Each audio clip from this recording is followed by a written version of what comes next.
Welcome to the LowCaarbMD podcast. No one is beyond help.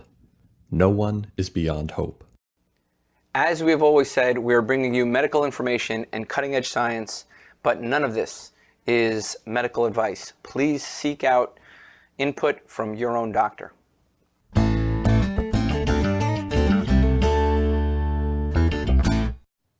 Hello and welcome back to the Low Carb MD podcast. Today is like having an old friend back, man. This is always fun, just BS time. You know, a pioneer in this field who doesn't get as much respect as I think he deserves, and he just makes movies. He's a bulldog, man. He's just not stopping. He just keeps moving forward. So, Tro, how are you doing, man?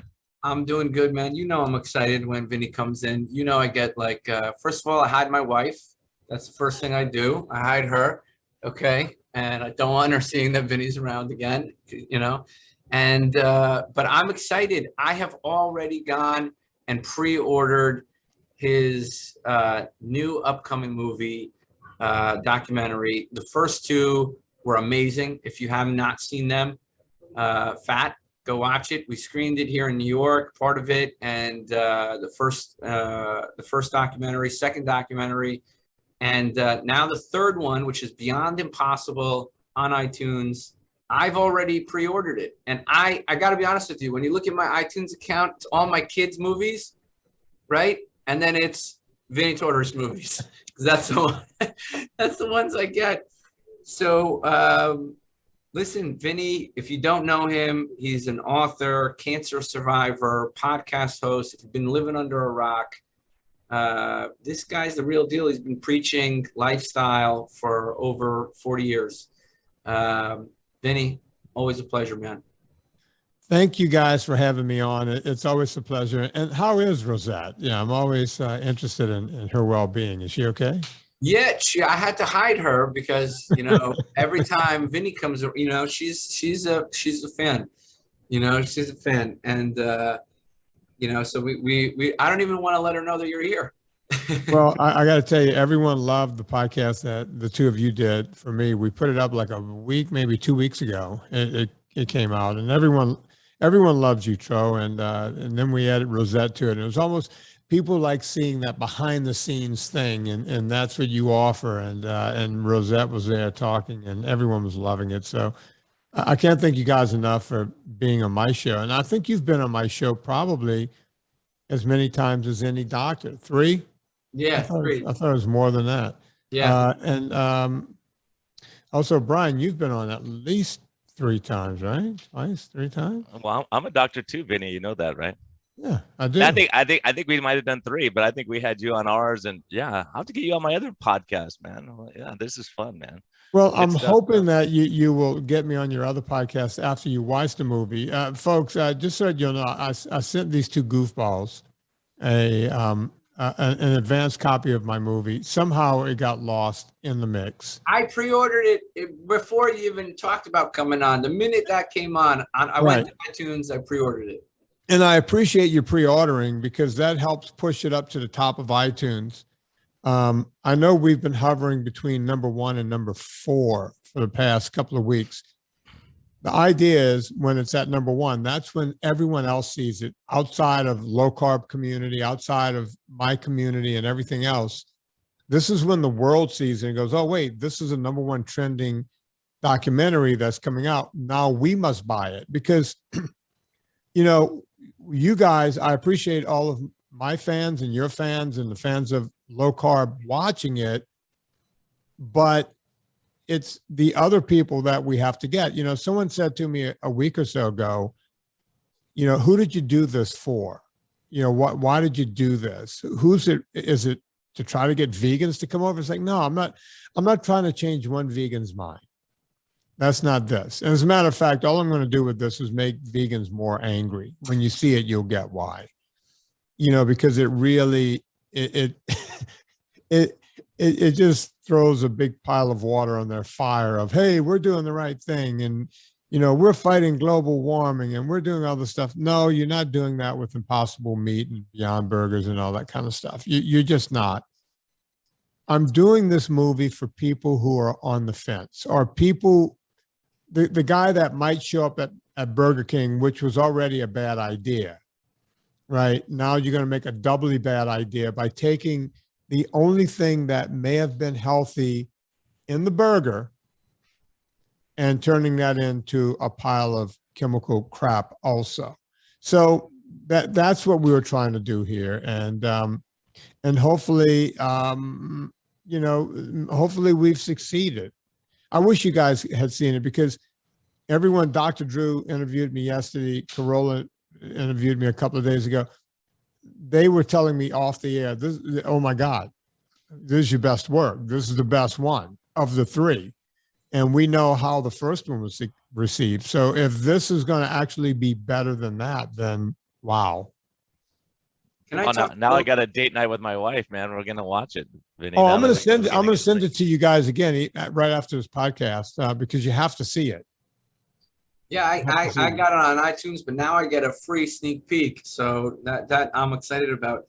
Can I talk about something a little bit here? Because I think what you're doing is exposing truth. In your first two documentaries, you basically are telling the story, that the narrative that really the way it should be.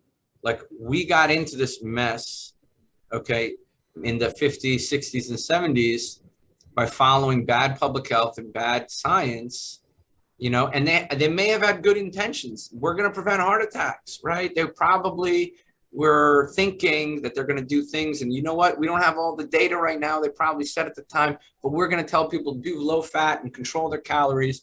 And they didn't, that could have been, there may be noble lies. Maybe they thought that was the best they had.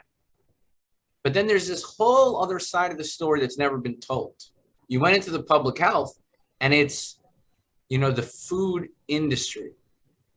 How far back does that go? And I know you know about this. I know you know about Kellogg's and Adventist and all that. How far back, when you were doing the digging and research to make this third documentary, which I can't wait to do, how far back does that rabbit hole go? I'm sure from the beginning of time, people have been arguing over, or maybe not, because before the mid 1800s, maybe, just whatever indigenous people ate in their communities, that's what they ate. I think the Industrial Revolution, when people started moving into cities and away from farms, that's when it really took hold. One crazy woman within a church, the Seventh-day Adventist church, does not change anything, right? That doesn't do anything. But when you start industrializing everything, and now, we have to barter. You're bartering with your fellow Americans and your fellow countrymen, depending on which country you're in. Money, currency becomes worth more. It used to be more of a trader thing. That you could go. I drive around this country from end to end, and you go, oh, this was a trading post, and this is where people traded, and people would trade goods for goods. You have pelts, I have some grains here. Let's come up with a deal, right? But at some point, we went to, we put all of our money into Fort Knox, and we said, okay, we're going to give that a value. We have all the gold. We're going to put a value on it. And we started down that road. Little did we know that we would cause inflation almost immediately, but that's a whole different subject for a different day.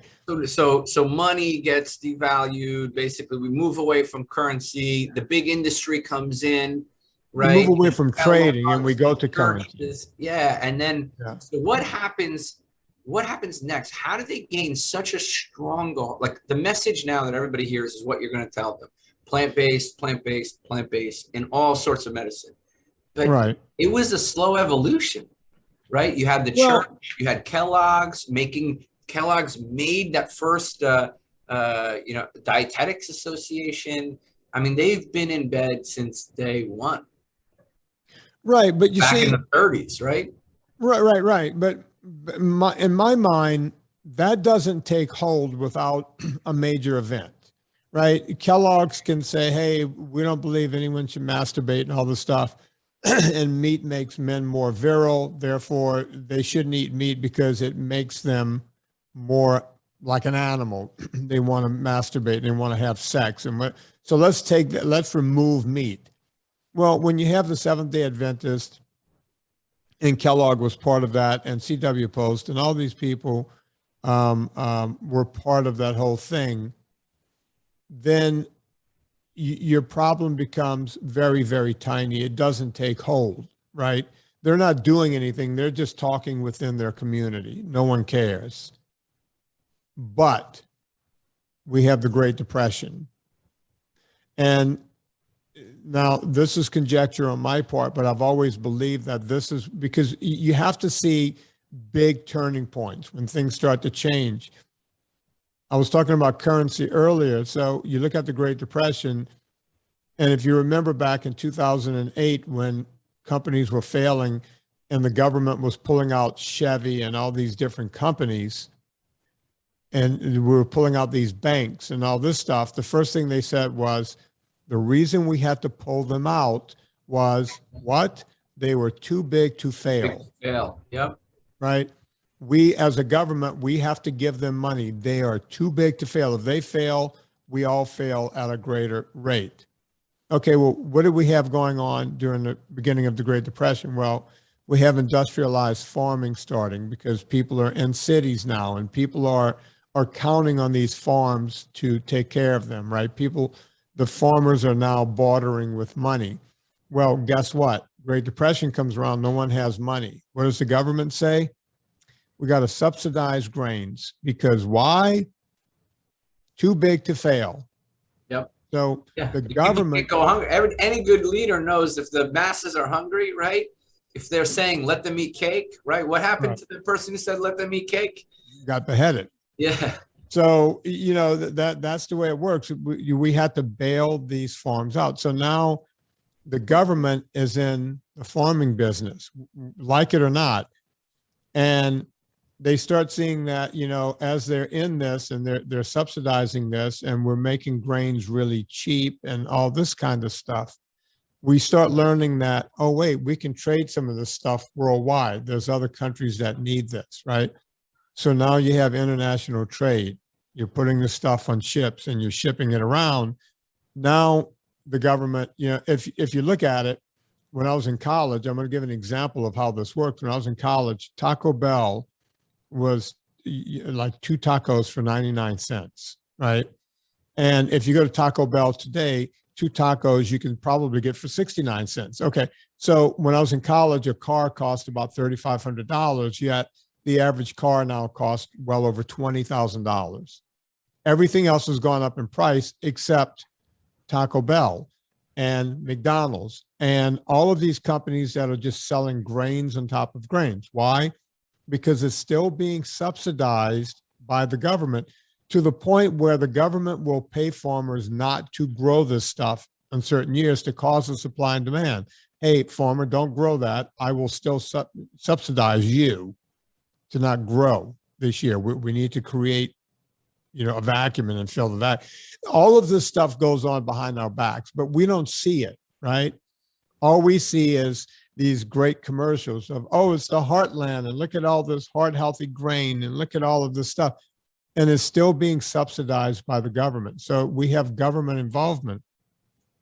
So when you get to someone like Ansel Keys, who's misguided, or maybe not misguided, because we all know Ansel Keys actually ate meat and was famous for saying grains are for the little people. Okay. He had that let them eat cake attitude. So when you have all of this stuff going on at the same time, you have a president in the late 1950s that has a heart attack. You have a guy from Minnesota University yapping about grains being heart healthy. You start going down this road. And again, that doesn't really catch fire either. Not until the McGovern Committee starts in 1968 or 9. I can't remember now. So now a confluence of people are coming together, right? I mean, right. Yeah, and don't forget that same president was smoking like 5 to 7 packs of cigarettes a day and had all kinds of other bad lifestyle. You're exaggerating. It was 3 packs a day. Can you imagine? 3, man. All right. Sorry, man. I couldn't imagine smoking like if I smoked a cigarette right now, right? I would be coughing and choking. I'm pretty sure tomorrow my throat would be sore and the whole thing. Your body does not want this chemical, right? It doesn't want smoke being inhaled into your lungs. Can you imagine doing that 60 times a day, every day? That's addiction, man. That's Yeah, addiction. and They then got to make it exactly. addictive, right? They got to make so it's basically big business, devalued money, kind of, and then some key events that kind of promote and people who are in a place to benefit from that message, right? It sounds like, is that a good summary? You know? Yeah, that's a great summary, because what's happening is you have the government benefiting on buying and selling grains worldwide. You have farmers who are benefiting from the government to keep this these subsidies, keep everything low. You have the McGovern Committee, which started off to try to figure out how to feed the poor. That's how we started food stamps, which I think they now call something else. Snap. But we still have SNAP. Yeah, we still have food stamps. We just call it something else. And then, but within that, Ansel Keys came in there and said, hey, here's a cheap way to feed all these people on food stamps. Let's do more of this, and let's call it heart healthy. By the way, let's create a pyramid and make the whole pyramid about these grains. And voila, here we are in almost 2022, and we have an obesity epidemic, which no one is speaking about except maybe the three of us. Can I, Brian, Come on, Dro, man. I'm going to let you go, but No, I'm just kidding. one thing. Okay. So, we've seen, and I don't mean to cause a controversy, we've seen in this latest healthcare disaster, Debacle. this epidemic, right? A lot of times, public health officials, we don't know their intentions, but they'll say things that they don't necessarily mean. Like, we've seen leaders in public health say basically, oh, you don't need a particular intervention, and now you do, and now you don't, right? And if you ask them why, they say, well, we didn't want to, cause masks to be needed. We didn't want to take them away from the healthcare workers in the hospitals. That's why we said no masks. And then they said we changed it because, the supply was changing, our knowledge was changing. And so we changed it. And then, by accident, we said 2 or 3 masks could do better, but now we know it's airborne and in small droplets. And now we got it wrong as the science involved. So do you think, so we've seen even in present day that there are some people, whether their intentions may be good, it may be a noble lie. Do you think the central planners, like the doctors that went along with this, do you think they were just telling noble lies? Or do you think that, at the time, like, hey, more grains is better, you're going to eat healthy whole grains, and then somebody took that and kind of took advantage of that?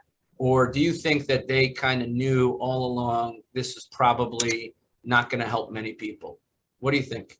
I don't, when it comes to that, and I've talked to a lot of doctors privately about this. I've stayed away from the subject because, my thing is if I don't know a subject, I try to stay away from it. But from what I can tell, you're correct. At first, look, I don't think anyone knew anything at first. We just knew that there was this novel coronavirus around. No, with grains. Let's keep it about grains, Right. Oh, so. Yeah, way back okay. then. Yeah. So do I think there were people who knew better? Yeah. Absolutely. My grandmother knew better. She wasn't completely illiterate, but she was of Italian descent and never really learned the language. And hell, how did she know that if you ate pasta and bread, you got fat? I mean, this was not new knowledge. Right. When your old Italian grandmother, who was born in the early 1900s, knew this information, the question becomes, how are we changing that into this is now going to make you lean out? I think both of you guys are a little younger than me. You might not remember the beginning. In the 1980s, there was a guy who wrote a book called Eat to Win. And that was the early part of my career. I was in Aspen, Colorado that summer, working with some celebrities and some big wigs, because that's who shows up in Aspen in the summer. I want to say it was 83 or 84. And this book, Eat to Win, comes out, and everyone is saying, Eat to Win, Eat to Win. You got to read Eat to Win. And I'm like, well, I don't want to be behind, so I need to grab a copy. As a matter of fact, I couldn't get a copy in Aspen. There was no bookstore that had it. Someone had it and gave it to me. And I went home and read it in 2 nights because I didn't want to be behind. It's like, if everyone's talking about this new way of eating, I need to know, right? And it was written by a doctor. My God. So I start reading Eat to Win. If you guys read that book today, I'm going to assume neither one of you guys read it. Nope. I've you read read How that Not book- to Eat, though. Say again? No, I read what is it? How Not to Die? How Not to Die. Yeah. Exactly. Yeah, that's It should be called How Not to Eat, but it should be called How to Die. yeah, Quicker. yeah, How Not to Eat. Yeah. But Eat to Win, when I was reading it, the entire book read like I was reading an article from The Onion. It was like I was going, wait, what's this guy saying? How did that happen to our doctors? Do you think they just followed a key? Like, do you think they were kind of, just followed the wrong people? How did our doctors? I don't know how I'm not quite sure how Robert Haas. If you read the book, I'm begging both of you to go read this book, because he's saying that if you don't eat fat, you cannot possibly get fat. And I went, okay, so what shall we eat? Well, you get to chapter 2 and it's like, eat all the pasta you can, just shovel it in. There's no fat in pasta. As a matter of fact, don't put any oil on it. Don't put any butter. Just eat pasta. And if you want to put anything on it, put some tomato gravy or something to soup it up. But stay away from eating, just eat all the pasta, all the rice you want. It will give you all this energy. You won't even know what to do with all the energy. And at the time, he was claiming to be the guy that took all the weight off of Martina Navratilova, who was a big tennis star at the time. And she, all of a sudden, Martina was always a great tennis star, but she was big. She had some weight on. She looked kind of like, not exactly like, but like the Williams sisters. She had some beef on her. And then all of a sudden, she comes out and she's ripped like a triathlete, right? And Robert Haas is going, that's because I told her what to eat. Now, Martina walked away from that a couple of years later and go, look, I barely knew the guy. We met once or twice or something like that. So I don't know. He just put me in his book. But if you read that book, and that was the beginning of, I'll never forget a client taking me to a place called Metzalunas in Aspen, like a night later. Metzalunas they had one in LA. That's where OJ's wife had her last meal before she died, to let you know that this was still going on in the 90s. But we went to Metzalunas, and for the first time in my life, in like 1983, the dish was just a pile of pasta, right? And I was like, well, where's the meat? Maybe some shrimp? What are we doing here? It's like, oh no, that's the meat. And it was like $18. We're talking 1983 prices, $18 for I was like, what are we doing here? I'm supposed to when's the meal coming? I grew up in an Italian, a traditional Italian household.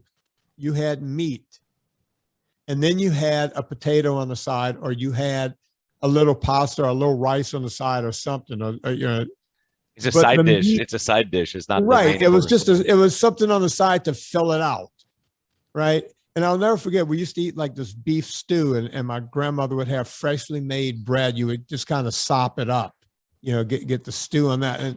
But that was always the side dish. All of a sudden, I'm sitting in a restaurant after reading a book, and I'm going, no, this isn't right.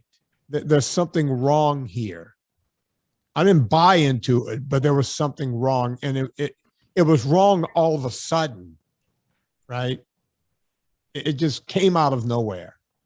Yeah, and I think when we talk about world-changing events, I think one of them was the sound of the foot hitting the bottom of the bucket, with Gary Fettke, what you brought to light. Because at the time I was thinking, why are these guys, like, he's telling people not to eat cereal for breakfast and juice and all this stuff, and he's getting what he went through for saying that. All of our governing bodies say, just yesterday I was looking at it again, just to reconfirm, dietary lifestyle approaches first. And then when we talk about it, you can't talk about that. You're a doctor. And it's incredible because in our guidelines, it says diet and lifestyle, but they do that as a side note. When that doesn't work, here's all the other stuff you do, right? And so when you start talking about that, so that was one thing when we look at it, no matter what the intentions were for getting it there, it wasn't working, and it was a bad policy. And then when people question the policy, they go through 3 years of trial, and everyone else sits back. And really, I think it's because they knew he once he made his point and got bigger and bigger and got more followings, the game was over, right? So they Right. had to fight it like crazy on that first one. He had to be an example. Him and Professor Noakes, what they went through, it's amazing. Can we come back to modern day, because there's so many parallels. I literally have seen very prominent social media doctors. You have their posts. You have their posts from March of 2020 saying, shame on people for needlessly wearing a mask, right? Literally, one of the most prominent social media doctors I know shaming people for wearing a mask because that week Fauci said, don't wear a mask. Right. And then, a couple, months later, the policy changed, and now, they post a picture of them wearing a matching mask, a matching, outfit, and a matching hat. So when I see modern day, and I see that when the central planners and the people that are doing governmental policy put out orders, that many people follow. Do you think that was the factor? I don't want you to talk about COVID, but going back then, right. You think that was the 1970s, 80s when the, nutritional public policy, the pyramid. Do you think that had a factor? The doctors didn't just say, wait a second, we should probably think about what we're being told. You think that was a factor? I think it was, because people didn't really read those studies. If you're a doctor in the 1970s, you want to think that, these studies are done and and this is what they found. Okay, I'm going to go with this. Doctors, as you know, don't have time to sit around. They should, but they don't have time to do what Nina Teicholz did, do a 10-year look at those same studies and go, wait a minute, that's not what the study said at all. These doctors naively listened to people like, Ansel Keys, who said, we did the study. And every time something was peer reviewed out of Harvard, doctors just go, and I'll bet both of you guys who are MDs, you both sat around at some point and, before you opened your eyes and went, oh, wait, this is what it is. Okay, this is what it is, because it was peer reviewed in this publication. It was handed down by Minnesota University or Harvard. And you go, look, these guys aren't lying to me. So, yeah, they must know better. And I would sit there for years and I would look at a husband and wife, and the wife would say, my husband has the worst eating habits. Like, what does he do? He doesn't eat breakfast. He skips lunch. He has this, that, and he was doing low carb, intermittent fasting. He's skinny and healthy, and all of his labs are normal. She's doing the ADA's recommended diet and is 100 pounds overweight. She's like, my husband, look at him. He's a disaster health-wise. I'm like, well, how can this be? I mean, you're skipping breakfast. You skip breakfast. We know it shuts your metabolism down, and you're going to be dead by the end of the day, right? So all these things, until Jason Fung, all these people who started saying, wait a minute, guys, like look at the outcomes, not the theory, but what's happening in real life. But all it takes is that, Brian. You were like, wait a second. You were just observing and saying something doesn't make sense. You were thinking. You were trying to think differently. So we had government policy. You had fiscal policy, and then we had people, big businesses, kind of profiting off of not misinformation, but disinformation, let's say. And then you have doctors really propagating what they hear. Well, doctors are rule followers. We're not rebels. We're rule followers. And we say, okay, they said this is how it is, so that's how it is. That's why the engineers are coming in and changing medicine, because they go, well, it doesn't make sense. What you're doing is not working, guys. Your buildings keep falling down. We got to change the structure. It's not working. Let's go back to Tim Noakes and Gary Fettke, right? These are two doctors who said something different, and look at the trouble they got into. You see, it took guys like me without MDs, people like Feldman and Nina Teicholz, Gary Taubes. Yeah, I'm trying to think of Ivor Cummins. People without MD that couldn't be sued by their own group to start saying this stuff to open the door, because look who else was maligned, who was a doctor. It was Dr. Atkins. He was maligned for saying the same thing in the 1970s and considered a kook, and, they're still telling lies about that poor guy. He died of brain swelling after he slipped on ice and conked his head. But you go ask a vegan and they'll go, oh yeah, he died of a heart attack. I mean, we're still propagating lies here, right? I'm going to get to my movie now a little bit and tell you guys what's in the movie. So yeah, so now the plant-based community comes about from this, right? And how does that message, it's a perfect segue into your movie. What happens next? I'm one of these guys that, puts my finger in my mouth and put my finger up and see which way the wind's blowing, right? All of a sudden, people start asking me on Twitter and everything. They're going, hey, these fake hamburgers, should I be eating this, right? And I'm like, I don't know. What do I know? I'm not some sensei that knows everything about fake meat. So I started looking into fake meat, and the truth was so much stranger than fiction. I'm like, wait a minute. Really? And then I started, digging deeper and deeper and deeper and looking into this. And I even talk about, you mentioned plant-based just now, Tro. I even look at plant-based and I go, okay, we were calling it vegan, but vegan now has a negative connotation to it. So they started changing their name to plant-based. Hey, we're not telling you guys not to eat meat. We're just saying, it's plant-based. You're going to base it on plants, and then you can have a little meat if you want to. And as I started looking into this further, I started seeing where politicians were involved. During the last election cycle for the presidency, our now vice president, Kamala Harris, when she was trying to get the nomination to be the president, she literally was saying, oh yeah, we need to get meat out of here. We need to eat these plant-based fake meats. And people go, no, she never said that. And I'm like, except I have footage of her saying that. So you can say she's never said it, but I have footage, and that footage is in a movie. Now, I get Cory Booker saying it. He's a devout vegan. Okay, Cory, he's going, yeah, we got to get meat out of schools and the whole thing. I actually respect that guy because, hey, he's just, that he believes in veganism. At least he's not lying to it. Kamala is just going, hey, this is, So I have all of this footage of politician after politician saying meatless Monday, and we got to stop it. And I just keep going down this rabbit hole. And it's like, where does it end? Where does it end? So once I collected all of this information and jotted down notes, if you saw my desk, everyone knows I'm famous for taking envelopes and everything else and just writing notes on there are thousands of them here on my desk. It's like, like a crazy man, I just write notes, right? That's what I do. So I'm looking around, I'm going, okay, I've done 2 documentaries, but I haven't interviewed a vegan doctor yet. So here's the idea. I want to talk about this fake meat industry, and I want to bring everyone to the table. I contacted Walter Willett. I contacted Dean Ornish. I contacted Michael Greger himself, How Not to Die book guy. I contacted McDougall. We sent all of these people official, formal letters, the same as we did with Tony Hampton, the same as we did with Frederick Lacroix, the same thing we did with Dr. Mitt Lerner. I sent all of these people, Nina Teicholz is in this movie too. I sent all of these people the same, would you be in my movie? Mitt Lerner said yes, no problem. Lacroix, yes. Teicholz, yes.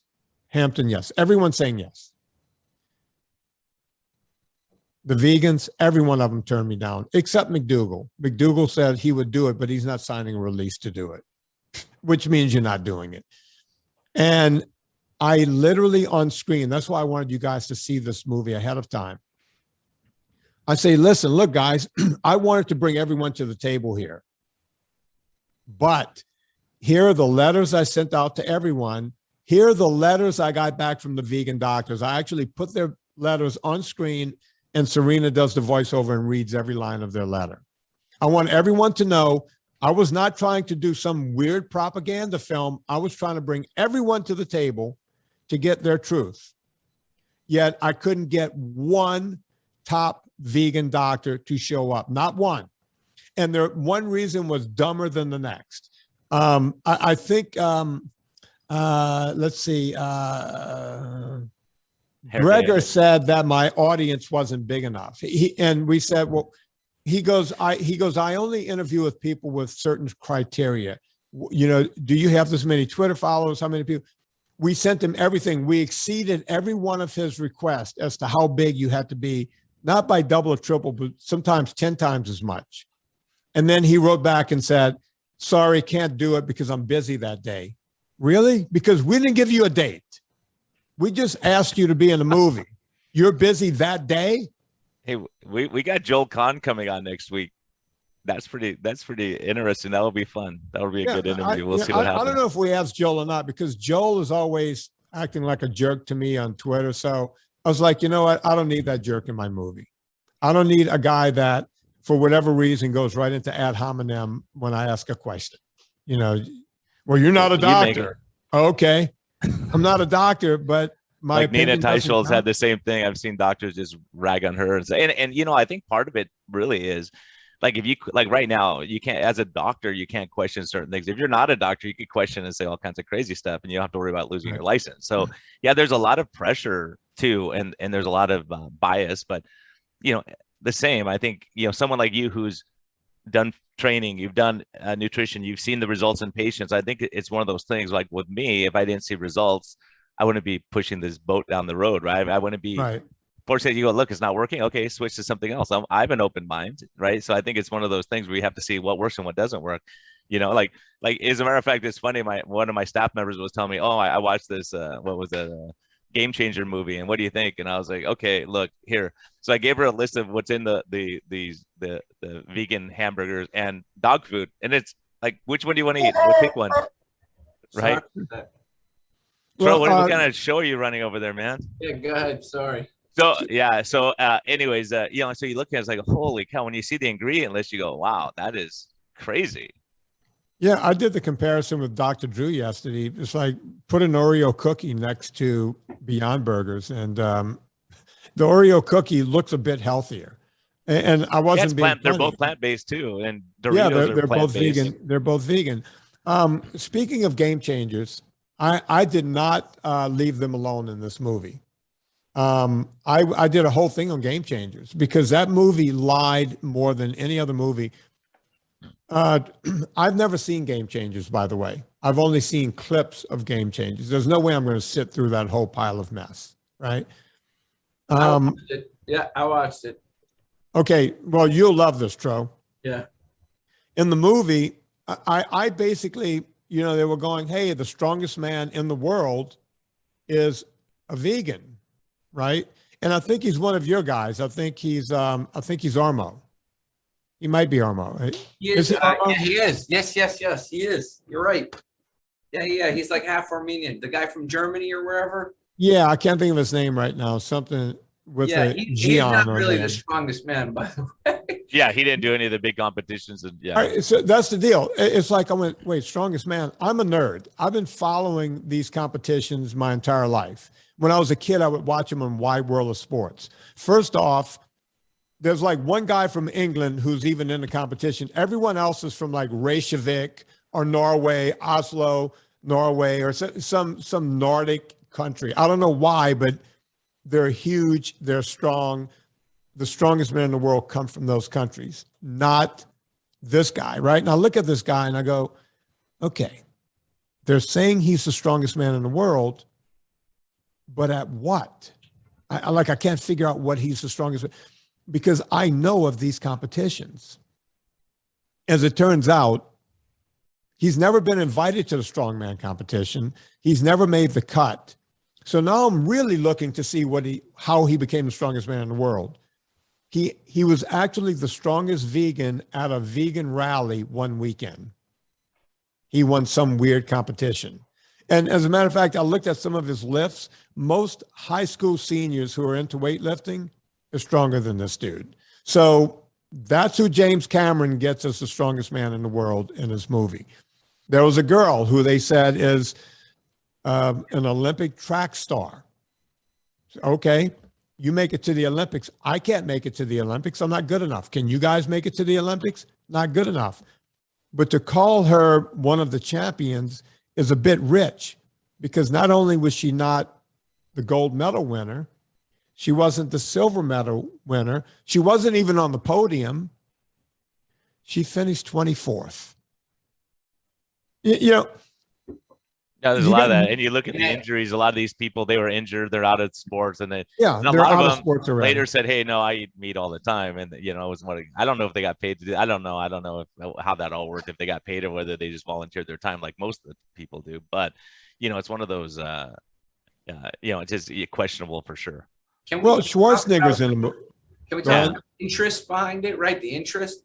So and my suspicion is they're noble. The only way I can reconcile it is it's nobilized. They think telling people to eat plant-based is they want to show its superiority, right? Because they think they're doing some noble objective. And then, but meanwhile, here's the thing, you got to follow the money. Cameron invested a ton of money into 34 million. Yeah, $34 million. So you just take the noble off, and then you got it right, probably. Well, no, so maybe some of those doctors on there mean well. They're just doing, kind of trying, that's what they believe is right, and they're trying to follow the kind of the what's conventional, what they're told, and they're trying to be a good doctor, and actually just being a little bit of a lemming, and there's other people who are obviously misrepresenting, like the lipemia in the bottles, right? When they show like the cloudy bottles. And then there's the erection stuff. You have one hamburger and your erection's less. And there was all this crazy stuff. There's no way. I've often said, how do you, how do you even, you get some fluffers in there and stuff, fluffing them up and go, oh, this one doesn't feel as hard as that. What? That's just made up stuff. And, let's go back to the money and James Cameron. Most of these people whenever you see these movies getting done, and you said, well, maybe some of these doctors are naive, Tro. I don't believe that. Most of these guys, if you look in their background, they're also connected to PETA. And PETA is one of the craziest, rip shit crazy groups out there. Let me tell you, in case you think PETA is actually for the ethical treatment of animals, PETA wants you to open your door, let your dog run outside and be free because they think that you're enslaving a dog. Now, the first thing that would happen if I open my door and let my dog out, I have a Vizsla. They run back and forth and zigzag. My dog would just zigzag across the road and get hit by a car. My dog would be dead within hours of me releasing my dog to the, just out, which is what PETA would tell you to do. These are the same people that are telling you that eating meat is bad, that is bad for the environment, which, by the way, we couldn't find any truth behind that in this movie. We talk about the environment, and everyone's going, oh, Vinnie's a climate denier. No, I'm not.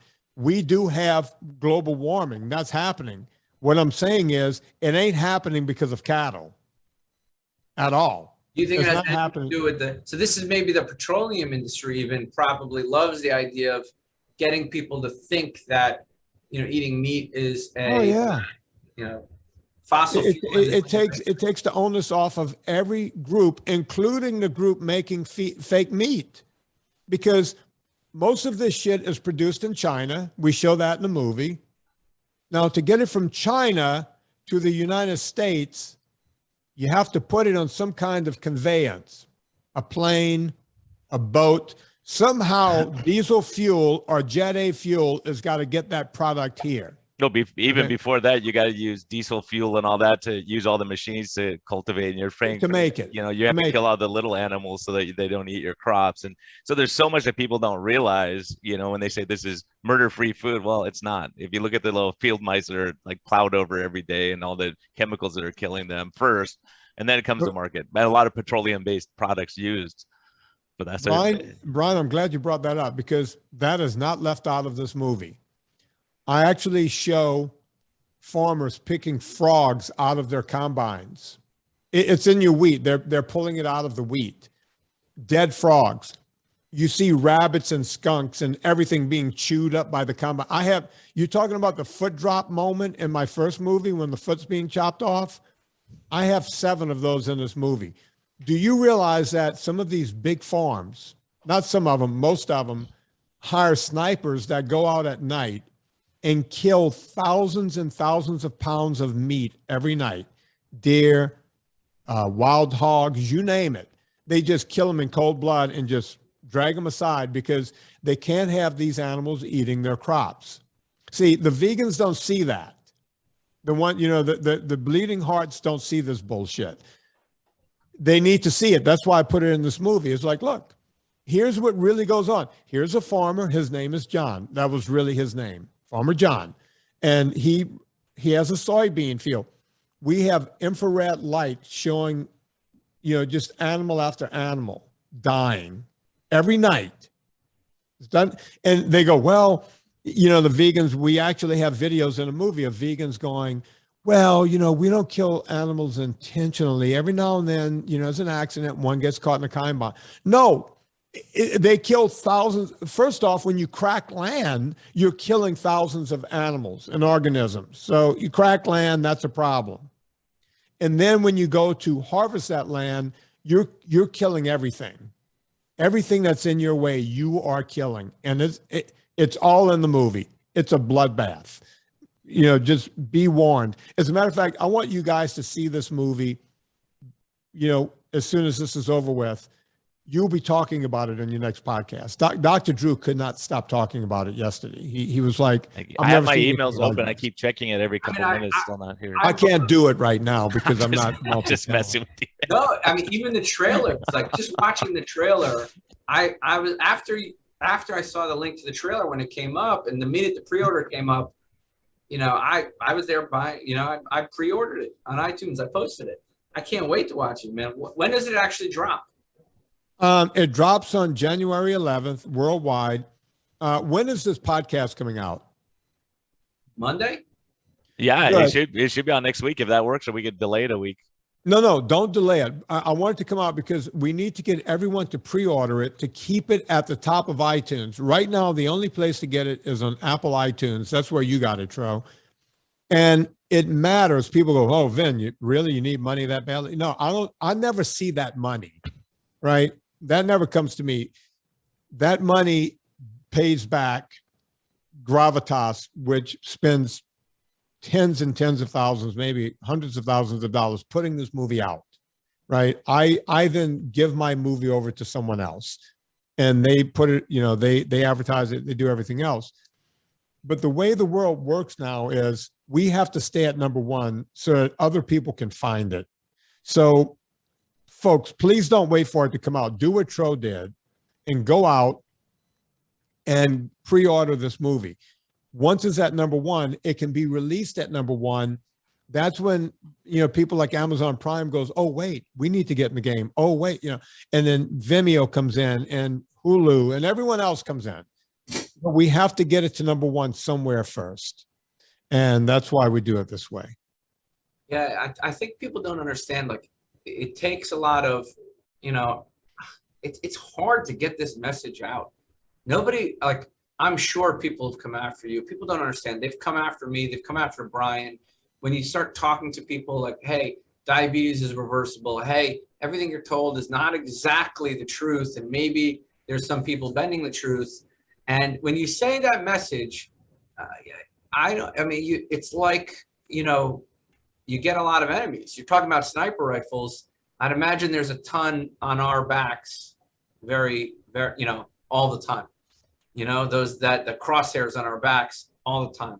Well, and when you see what Fedke went through, like these people were emailing each other, and the Freedom of Information Act, they got some of these emails, and they were waiting for him to say the wrong thing one time. Professor Noakes, he was talking about breastfeeding, right? And then he gets nailed. So it's dumb stuff. It's like one little comment out of text, out of context, and you go, wait a minute, that's not what was intended, right? So I think it's such, and it's true I think that's what I'm saying is once people go up against the machine and you question the standard of care, because if we don't question the standard of care never improves. And that's why we did this podcast, because if you have thousands of doctors everywhere, which we have now, saying, hey, look, this is working for me, right? Then the standard of care has to change. And now it's in the ADA's guidelines, and all these things have changed, even though everyone said it was crazy at the beginning, right? But you can't read all the books on golf and be a great golfer. You have to go play the game. Like those of us who are practicing medicine and seeing what's happening with our patients, we say, this is what we're seeing.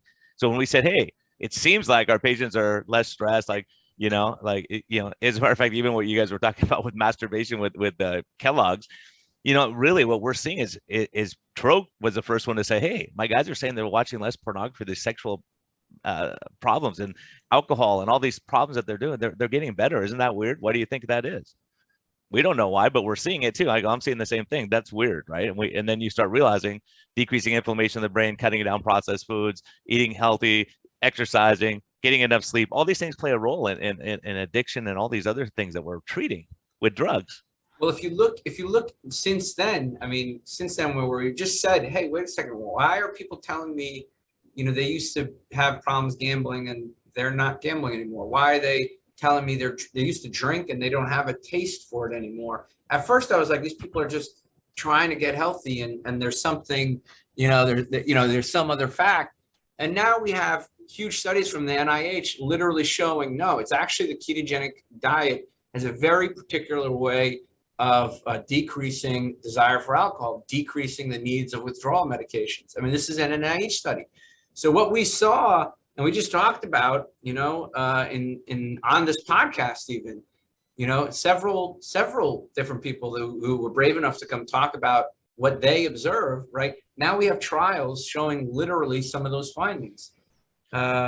But it's tough when you're going against the grain, so to speak, and Vinny's been against the grain since day one. You're going to attract enemies, and we attracted those enemies, and I'm sure, Vinny, you've attracted tons of enemies along the way. Yeah, NSNG, right? Yeah, Upsets people. But I don't care about the enemies. They're not my enemies. They're people who hate me, and that's fine. It makes me feel like I'm doing something right. But most people don't remember the tweet heard around the world, the Tim Noakes tweet. He simply told the mother of a toddler to feed your kid meat and vegetables. That is the tweet that got him in trouble. Nobody realizes that. They think it's like he was telling his mother, just go eat nothing but just straight fat right off the animal and just drink. No, he said, oh, wait, your child, you're not nursing anymore? Great. Give your kid red meat and vegetables. That's the tweet that got a doctor in trouble. 2 lawsuits, millions of dollars. And he won both of them, by the way. But, when you go after someone, that's what they do. Gary, because they were both offered, hey, shut up and go away, and we'll drop all charges against you. That's all they had. Yeah, and they both said, screw you. And Gary Fettke, that's why I put him in my first movie. I mean, the guy literally said, look, I won't have to cut your limbs off if you stop eating grains. That got him in trouble with his group, folks. If you're wondering exactly what Gary Fettke did wrong to get in trouble with his group, he just told people, I don't want to chop your limbs off. Stop eating this, which will cause that to happen. That got the man in trouble, right? So when you say people coming after me, bring it on. What do I got? You want me? Come get me. I'm right here. If you want to harm me physically, I got guns. Not afraid of you. I live with gun. I have a gun right here. I'm pointing to it. I don't go anywhere without a gun. I have a concealed carry. I have to. When you're me, you can't go anywhere. My wife has a concealed carry. That's very sad, but that's the world we have to live in because there are people who want to see me dead. So, okay, fine. Come at me, bro. Yeah, I've seen the comments against you, Brian, against you and me. You guys are murderers. We've been told we're, hey, we're trying to get our patients off of insulin. We're murderers, Brian. We're trying to get our patients off not needing meds if they don't have to. If they need it, yeah, give it. I'm with you, Vinny. It's not easy. It's not easy. So well, the problem is people get caught up in emotion. They don't think logically, and they've been told stuff over and over, so they believe it to be true rather than say, let me reassess and look at it. And a lot of doctors, unfortunately, the same thing. They're not going to reassess and go, wait, my clinical experience tells me something different than what they're saying. Tro, as well as I do, all these new drugs come out and we go, oh my gosh, this is gonna revolutionize medicine and change everything. And it starts killing people. And you go, uh-oh, people are dying. I'm not using that medicine. Yeah. Right? It's not worth it.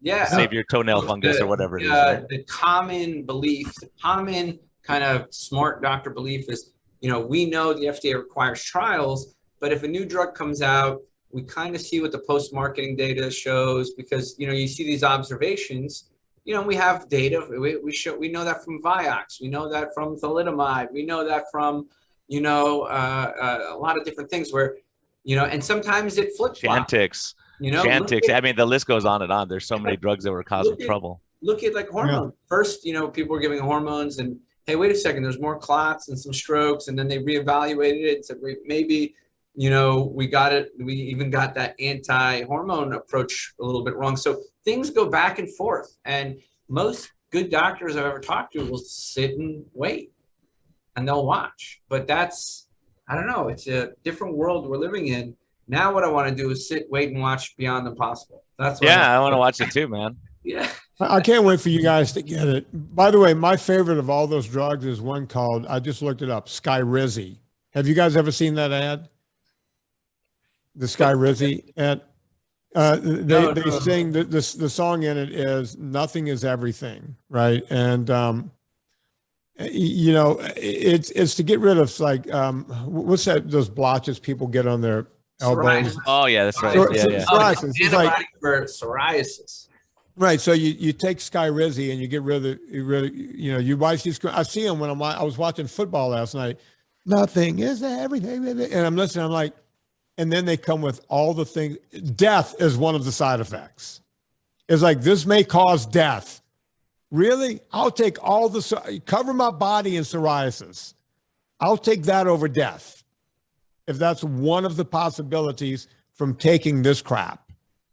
Yeah, and there's a lot of other treatments. So look, on one hand, we live in an amazing world where these amazing antibodies can come out, and people who have like the severe itching, their increased risk of cancer, increased risk of inflammation, they may feel better, right? So it's amazing that we have these drugs. But you know what the real problem is? A lot of these patients do better with UV light. Do you know how hard it is just to get UV light for severe psoriasis? Like, you have to go through like 15 hours on the phone with the insurance company to get them like UV light therapy. I mean, it's insane. Is UV light the same? UV light, UVB, which is like a treatment for psoriasis. It helps kind of reduce the plaques and the plaque size. It is a treatment. It's commonly used. Can you just go to a tanning booth or something? That's UVB. Yeah, I mean, right? you could, but you don't.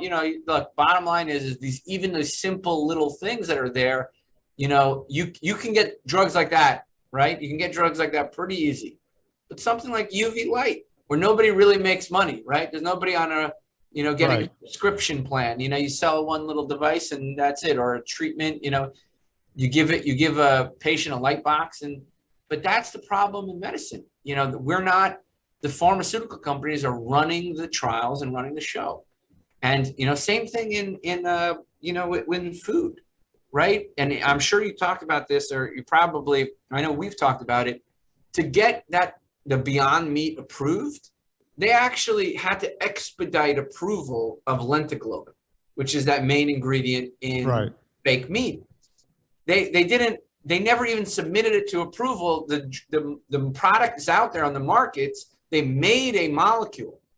Right. It was never made before, lenticlovin. It's never been seen before. There was no trials.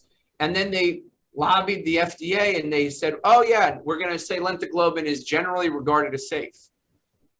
Right? There was no studies on lenticlovin. Right. Like, oops, wait a second. There's actually an ingredient there that's new and novel. Bro, we can't upset every governing body, man, today. Right? And they got it approved. The FDA, look it up. Just type in FDA approves lenticlovin, right? And this just shows you that the rabbit hole is deeper. Well, and you look at the new Alzheimer drug where all the advisors said it doesn't work, and one said I'm not sure, and they say okay, approved, right? There's no, these kind of things. When you see, you think, well, that's weird. Why do you have advisors if you don't listen to them? It's kind of crazy. So hey. True. It looks like we have 5 comments or questions. You're the guy on the question and answer. You can multitask. Because Vinny's got like ultra marathons to get to and stuff today. Right. I got a life to live, man. gotta go pump iron, do stuff. All right, we gotta. He left me in California by myself, man. Yeah. You got to come over here. And Sean Baker left. Everyone's leaving this state. I wonder why. Yeah. Well, look around. Yeah. Oh, it's not lenticlovin. Sorry, that's another thing in biology. I forget what it was. It was something globin. When you said lenticlovin, but it's not.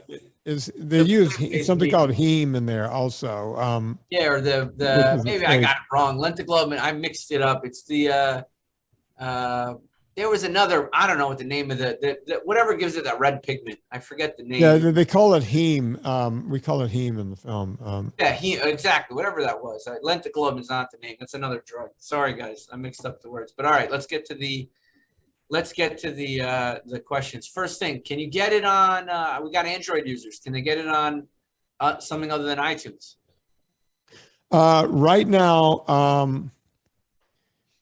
Right now, no. Right in pre-order, the only place that it's up is on Apple iTunes, and people ask me all the time. It's like, I didn't realize it was such a problem. I don't do this. It's Gravitas Ventures.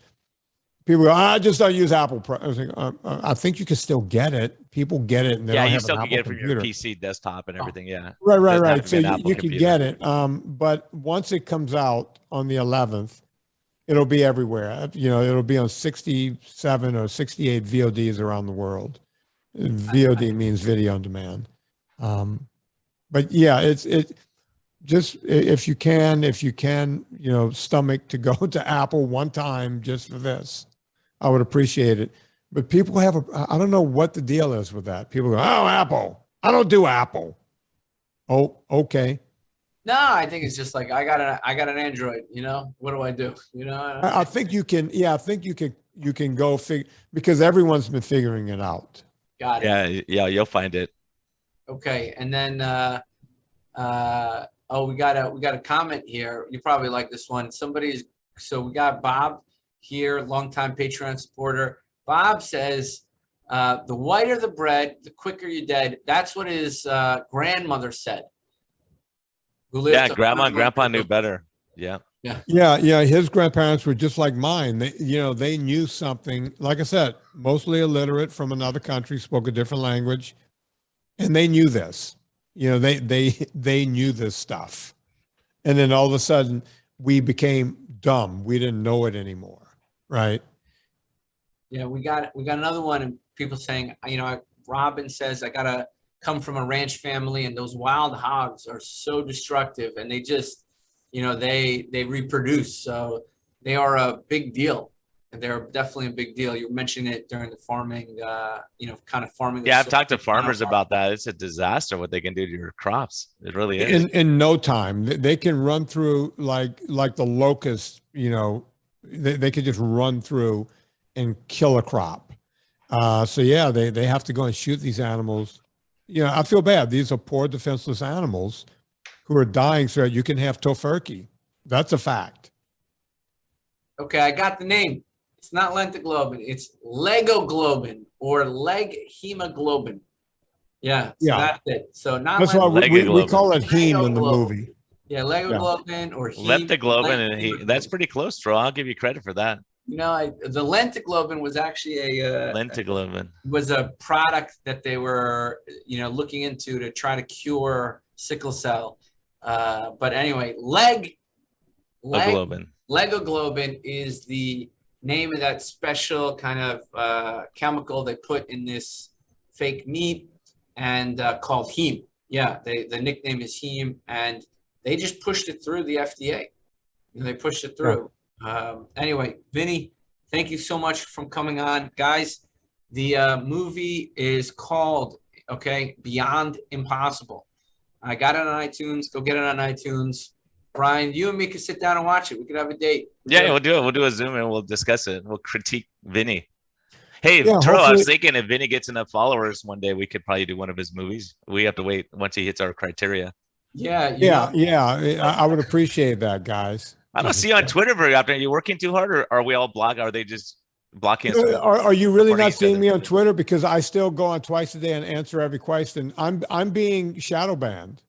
Yeah, I think you are, man. Because I think I know I am for sure. People said, I didn't see that one. I was like, yeah, that's kind of weird. All day long I'm answering questions on Twitter every day. I know you do, because that's one thing I loved about you. I see like, oh, Vinny's like at 10 at night, he's responding to everyone's, Twitter stuff. And I'm just being shadow banned, and there's nothing I can do about it. So If that's the way they want to work their world and they want to run their Twitter by just putting through the crap they want to put through, that's fine.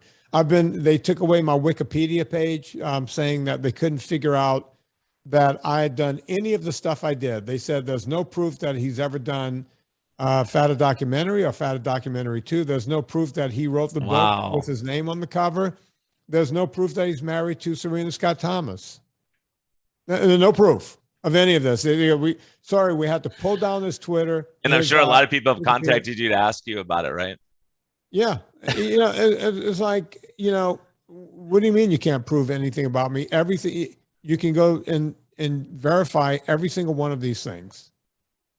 But that's what they do to guys like me. Is that the world you guys want to live in? Knock yourself out. Because when it's all over with and nobody wants me on social media anymore, fuck it, I'll go away. I don't need it. Sorry, I don't need it. I'm just trying to help people. People don't think it's real, but I could tell you shadow banning is 100% real. I could tell you 100%. And it is pretty crazy. It's amazing because I've seen stuff that people would comment, no one comments on it, no one sees it, and you can't retweet certain things. There's so much like that. So it's kind of like the abusive relationship. If you're in an abusive relationship, when the next one comes along, you move to the new one. So I think it's gonna be a huge financial hit. I think there's some things coming that are gonna really kind of wake people up and make them change what they're doing. You have to hope. I mean, when I first got on Twitter, I went from 0 followers to like 30,000 followers, like in no time. It was like a meteoric thing. And as soon as they figured out what I was talking about, over the past 5 years, I've gone from 30. In the first year, I went to 30,000. I've been on there for like 10 or 12 years now. I've only picked up 4,000 in the past 8 or 9 years. And I'm a guy with a movie. And you're active. You're on there talking about stuff, answering people's questions, and you're doing stuff and helping people. And yeah, it's crazy. I got a book that hundreds of thousands of people have read. I have movies that hundreds of thousands of people have seen. When I walk through airports, I get recognized.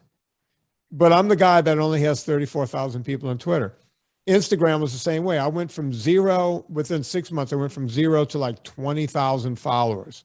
As soon as they decided to start shadow banning me, I'm now at 25,000 people. That's it. That's pretty amazing. It is pretty amazing. You would think, and then around that same time, my Wikipedia was just removed. I've had attorneys contact them and everything else. If you guys don't think this is real, think again. It's very real. Yeah, and I think the point is like with censorship, for me, I like to debate and talk to someone about, hey, you have a different view of mine. You don't like my religion, talk about yours. Let's kind of have a reasonable discussion. We both make our points and let the people on the fence, like you're saying, the people you're going after, say, oh, that doesn't seem like a good idea. Or yeah, that seems like, or Brian's a jerk, I don't want to listen to him. I think in medicine, it is true. I'm old, man, and you always call me old that I watch Andy Griffith and all that kind of stuff, but I've never seen anything like this where no one can say, hey, let's debate this topic. Here's how you think blood pressure should be treated. Here's how I think. What's your clinical experience? What's mine? Let's compare notes and see what happens, because that's how the standard of care changes and improves. If we just say that's what we do, no one question it, it's crazy. It's unbelievable, because what you're telling people is that they're too dumb to figure out like what's right and what's wrong, or to go back and research for themselves or try to understand. So you block it all, what you don't want to hear. And people like you who are out helping. And I've had more people than I like to admit come in and go, who changed my life? Vinnie Tortorich. You know what? I heard you on Vinnie. That's why I came to you. Right. That kind of thing. And I think that's, when people are if you weren't benefiting people, they wouldn't be coming in and talking to you. All these people who criticize you and other people, I don't hear anyone coming and say, oh, I got saved by, like, this, what's his name? The guy who you don't have enough followers for. Gregor. Yeah. Like no one, I have never yet to hear someone say, oh my gosh, I listened to Gregor and my life changed for the better. And I'm fantastic now. As a matter of fact, last night I was talking to a lady that used to be vegan, and she goes, I thought I was so healthy. And she goes, I was gray. I was upset all the time. And like all of her friends were concerned about her. No one said anything until she changed her diet and started getting healthier. And they go, oh my gosh, you look terrible 3 months ago. Now you look great. And now you have a good attitude, right? It's pretty interesting how prevalent that is. Sure. So, Tro. Absolutely, guys. This has been amazing. I knew we'd get controversial with you two guys on, man. I can't win. I don't think we said anything too controversial. No, we were pretty good. We actually we reined it in pretty good, I think, until we all get shadow banned again. Yeah, that's happening for sure. Yeah. So, Vinnie, what's your last words of wisdom for our people? Get the movie. A couple of things. It's the end of the year, a lot of treats and all this kind of stuff. I always tell people it's not what you eat between Christmas and New Year's that counts, it's what you eat between New Year's and Christmas. So if you've fallen off the wagon here a little bit through the holidays, don't despair. Just get, new year, new you. You got 12 months until you screw up again. Go do it right for 11 and a half months. And then enjoy yourself at the end of the year again if you want to. Some people will learn in those 11 and a half months that they don't want to cheat when holiday time comes around next year. So just keep it going. That's what matters. And happy holidays to everyone. Awesome, man. Thanks so much. That's great advice too. Thanks. Hey, everyone. We just wanted to let you know we have Doug Reynolds here from Low Carb USA. We want to talk about the Boca conference, is one that's impacted me. And that, as a matter of fact, that conference kind of changed my life and my career path to a degree. Hearing Rob Sivis and all the great people there kind of inspired me to make some life changes. So, Tro, what do you say, man? Oh, absolutely. These conferences are just so helpful. Doug Reynolds, Pam Devine at Low Carb USA, to create this community. And now, as this all kind of progresses and the low carb movement and metabolic health movements continue to grow, I think, I'm remembering more and more the value these conferences had, especially after these past 2 years. And I'm definitely looking forward to coming back to Boca.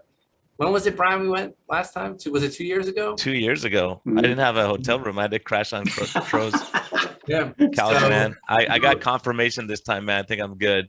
You got your own room this time. My own room. I get to sleep by myself. It's going to be great. So Doug, welcome. Tell us about the conference, man. We're excited. I haven't had a chance to see who's all talking and all that. So give our listeners an update. Yeah, thanks, man. Well, you mentioned Rob Sivis, so he's back again, which is always exciting. We've got you and Antro both speaking as well. Dr. Ben is back. Some new people. Amber O'Hearn is gracing us with their presence, which is going to be awesome. We've got Ken Berry coming, which is going to be interesting because there's a couple of people that want to talk to him about his opinions on exercise and stuff like that. So, and especially Dr. Ben. So that's going to be interesting. Dave Diamond, Dr. David Diamond is back. He's spoken at a couple of our events, but he's the anti-statin guy mainly, and always got some really cool new research and stuff that he presents about that. Somebody that Nina Teicholz actually introduced me to is Dr. Johannes Skoll, who's coming from Germany to come and speak. Amazing guy, internal medicine doc. He's specialized in emergency medicine, specialized in nutritional medicine, specialized in sports medicine.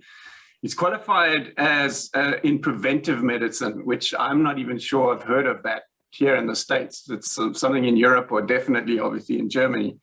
But he's the chairman or the president of the German Academy of Preventive Medicine.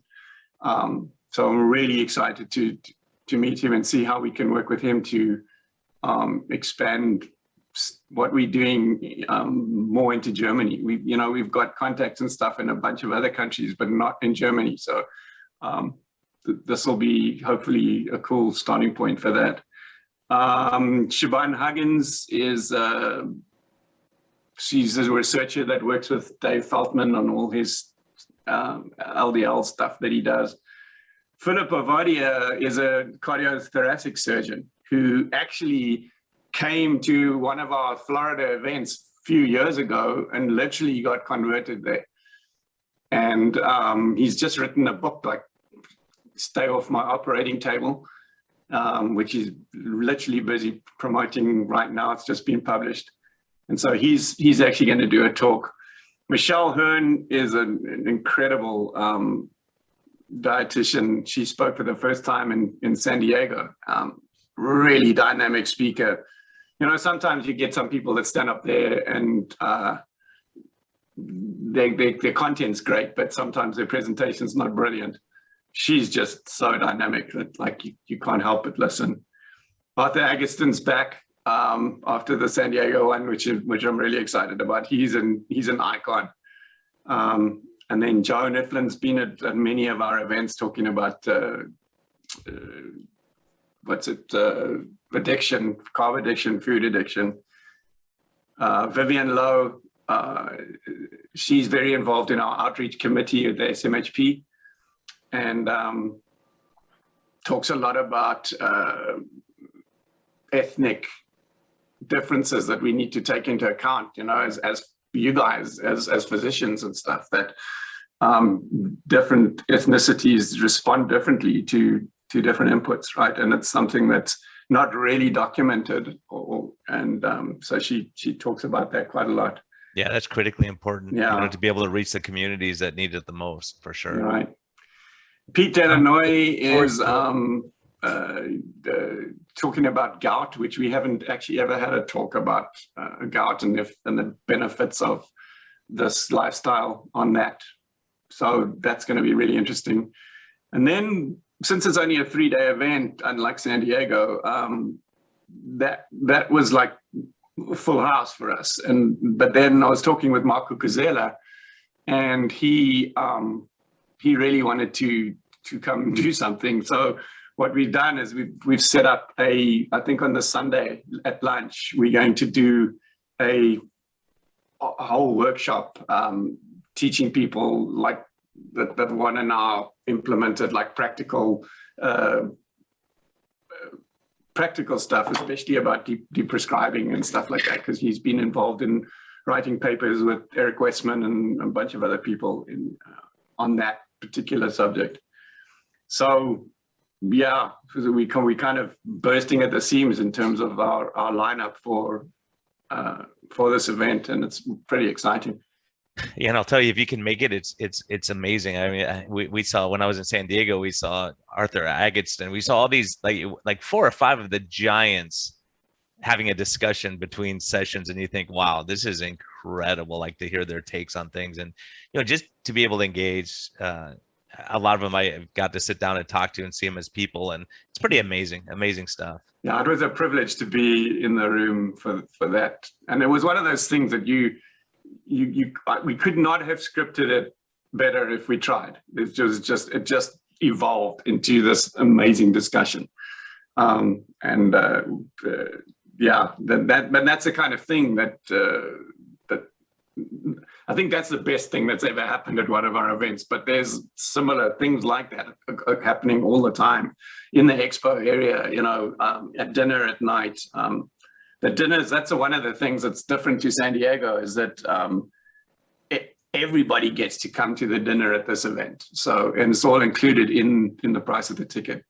Friday and Saturday night, the chef, we actually were working with him a couple of days ago on the menu for this, and we work really hard with them to make sure that it is really genuine, proper keto food. So that's exciting too. I can't wait, man. I can't wait. It's going to be great, and it's nice, warm temperature. We can escape the cold. I know it's nice in San Diego all the time, but you know, escape the Northeast cold is always going to be nice. I really look forward to Ken Berry, Arthur Agustin. All the speakers sound really interesting. And I heard there's one guy who's really going to give a great talk there. Collision. Yeah, amazing.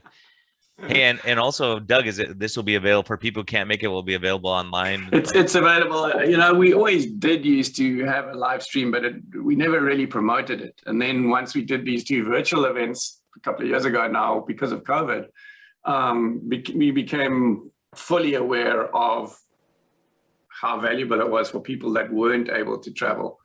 So yes, that's if you can't attend in person, then the live stream option is available, and that gives you access then on an ongoing basis to all the videos from the event after the event. And the people that attend in person also get access to all those videos as part of the deal with their ticket. Awesome. I can't wait. I hear they're raffling off a picture of Tro in his spandex shirt when he's working out, but I'm not sure. I don't want to confirm that yet. Could be. I can't Could wait. be I'm gonna happening. enter the raffle in for sure. And you got to have a discount code for our people. Yeah, so I think they should know it by now. It's LowCaarbMD. It's like pretty difficult to remember, right? LowCaarbMD gets them 20% off their cart. So if they are ordering the CME certificate as well, that then they add that to the cart, then the code takes the 20% off both things, the ticket and the CME certificate. That's awesome. Awesome. Hey, Doug, thanks for joining us. I'm glad we could talk about this. I'm really looking forward to it. It's going to be nice to see everyone again. And nice warm Boca. Yeah, looking forward to it. And so, and you know, just that was what was so cool about, I mean, Brian, you were there in San Diego. Just the excitement of everybody actually seeing people again and being able to be in the same room and have discussions and talks again was so special. And I'm hoping that it's going to be the same in Boca. Can't wait. Awesome. Looking forward to it. Okay, cool. Thanks very much.